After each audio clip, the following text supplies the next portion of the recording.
been just over 10 years since women began competing in the UFC. Over that span, the women's divisions have created some of the sport's biggest stars. It's all over! Just like that! So we set out to create a list. We polled 24 industry insiders, that's athletes, coaches, journalists, to come up with a list of the top 10 best UFC female fighters of all time. Here's what they came up with.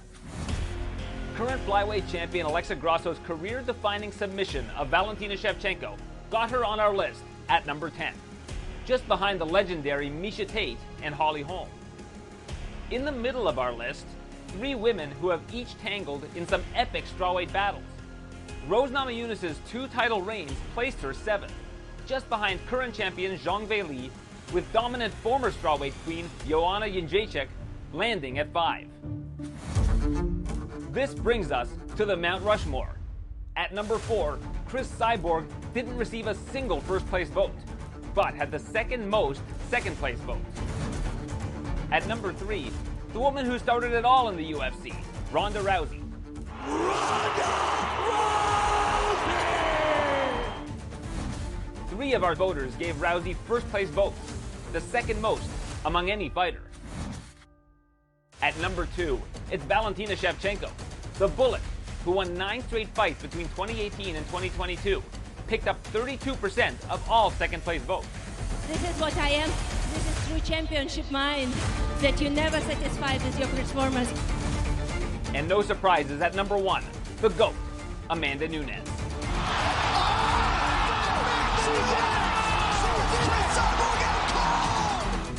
75% of voters had Nunes number 1 on their ballot, and she was the only fighter to appear on every single ballot.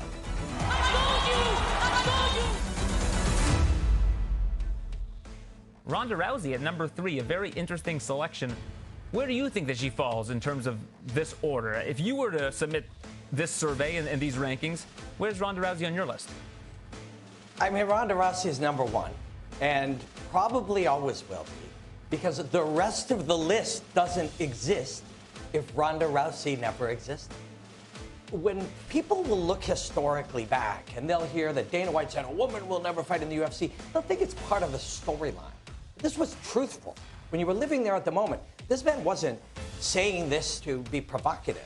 There were never going to be women ever fighting in the UFC. And Ronda Rousey changed his mind, then became the greatest champion, the only champion at her time, was incredibly dominant. There is no Amanda Nunes breaking UFC records if there is no Ronda Rousey. Once in a lifetime does not apply to Ronda Rousey. It's once ever. But we don't know that for a fact. Like, we don't know that for, eventually the UFC might have buckled and said, hey, women are doing big things over in these other promotions. Strikeforce they eventually bought. So maybe they would have just folded in those divisions. Now, I think that Ronda Rousey was, of course, the catalyst for all of this. But if we're going to take a look at what, I guess, is the measure of greatness in terms of dominance, win streak, championship run, Ronda's mixed martial arts run as a whole, in totality, is about 5 years long.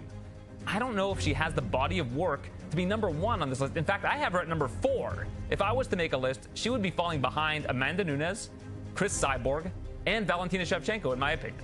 When I see people argue on Facebook and Twitter about these sorts of lists, always one of the problem is, what are we talking about? And sometimes we see people argue, they're arguing 2 different arguments. When we say the body of someone's entire MMA career, their body of work, if we say that is fighting and winning, well, everything you're saying makes sense. But a body of work includes the things that the body of work accomplished, the importance of that body of work, how that body of work sits in the realm of history. And if we agree that that is what it means to create a body of work, but Ronda's body of work created women in fighting. The argument is, well, maybe they'd have got there another time, and maybe they wouldn't have. Maybe it'd be this year. Maybe none of these people would be on that list, or maybe it would have been never. Dana White and the people who ran the UFC truly thought that, at least at that time, that this was not a women's sport in the way that they presented it. Now, of course, they were wrong, and it's admitting you were wrong is a powerful and admirable thing, and they do admit it. But until Ronda Rousey sat down with him, not just was performing well, was succeeding, sat down, pitched him, convinced him, talked to him. He understood this was a star. Amanda Nunes is a brilliant martial artist. If we're just talking martial artistry, she's top of my list. But Ronda Rousey was a powerful, influential star that influenced him and influenced the world of ground fighting.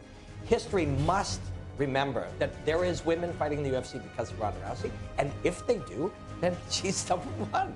Most of the people on this list that Amanda Nunes was able to fight because of weight classes, she beat. And I think if we're talking about the best and a measure of greatness that we're looking at tangibly, we have to look at the resumes, and I think that Ronda Rousey has a great resume. I mean, I've always said, and I think a lot of people have echoed that, you know, in hindsight, maybe people don't believe this, but at the time, she was like Mike Tyson. It was like her walking to the cage, you were waiting to see how many seconds it would take of her to dispatch the poor soul that was standing in front of her. That was the aura that Ronda Rousey had. If you weren't there at the time and you're kind of new to mixed martial arts, I understand, but you had to kind of be there to see Ronda Rousey walking to the cage, Joan Jett playing on the speakers, and see what she was able to do. But again, if we're talking about overall greatness and the best, you do have to take resume into account, and I think that Amanda Nunes is clearly number one.